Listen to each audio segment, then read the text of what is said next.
and like watch everybody kind of freak out a little bit on stage. And I'm not very good at talking to audiences. I get a little nervous, and I figured that I wouldn't drink tonight because sometimes if I don't drink, I can just kind of feel being in the space and kind of dealing with it. And so usually I can just sort of think about what I'm going to say instead of like be completely afraid of having to deal with it. So anyway, it was really nice to watch everybody kind of deal with their own shit up here. I really enjoyed your stories, and your songs are so beautiful. And it was nice to watch you freak out on your new instrument, if it's not your new instrument. It was great. I loved it. I loved your songs. At any rate, I figured I'd tell a little story.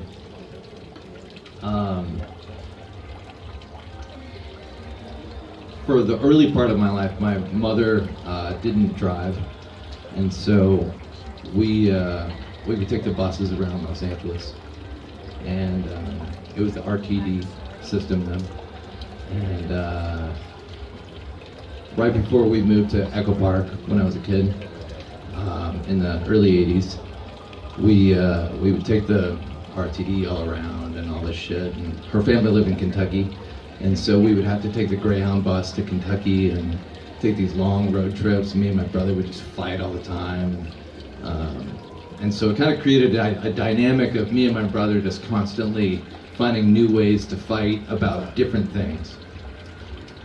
We fought regardless, but there was like a good confined space for us to be in to fight. And so violence in that kind of way kind of crept into our Echo Park home.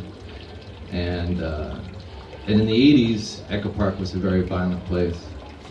And we actually left to Burbank, California because it was so violent here. And so I moved back in the early 2000s, and there was continued violence. I've seen many drive-bys and had to kind of duck down at like lot 1 when some guy was chasing another guy down the street, shooting at him. And one time I was living over on Sunset Boulevard. This was probably about 2004, and I lived next to the Motel 8 down the street. And I was walking to the shortstop, and I saw there's an apartment building right across the street. There's that little stairway that goes up that hill and kind of down. And there was this doorway that had just a pool of blood going down the doors and then down the stairs. And I was like, fuck, man, what the hell happened there? That's crazy. I never found out, but I wrote a song about it because it kind of reminded me of a friend of mine that had passed at the time.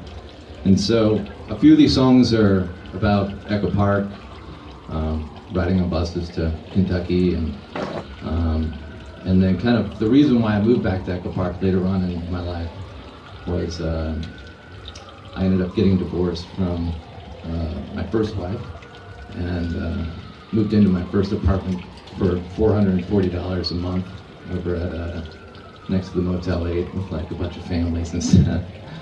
And so I know this all feels like an AA confession or something.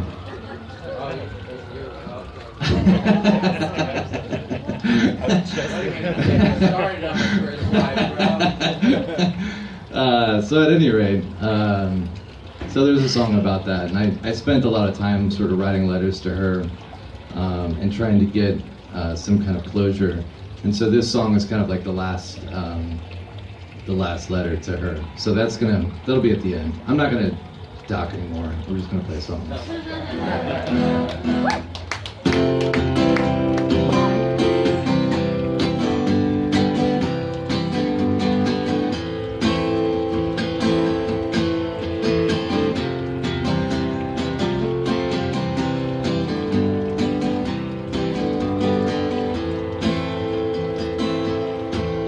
It was me, Lou, and Jay on that big blue bus, headed south with no room to buzz. Yeah, we would fly to win any window seats, in order to watch the desert sea.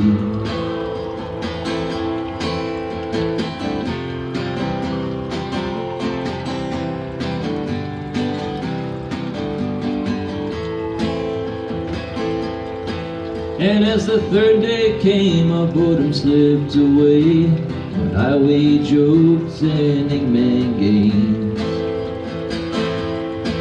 All down in East Kentucky was our resting place, our introduction to living with space.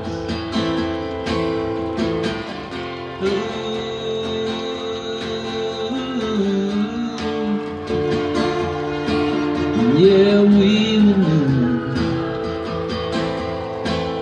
to the Greyhound Blues.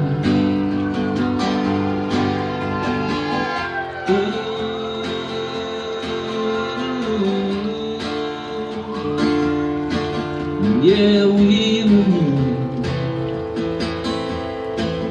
to the Greyhound Blues.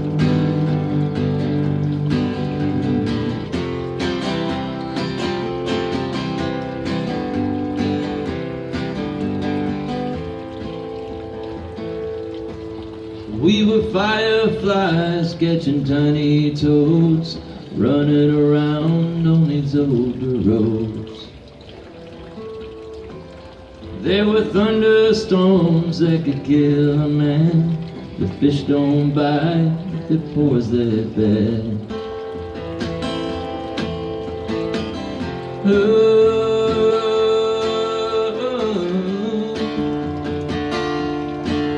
Yeah, we were new to the Greyhound Blues.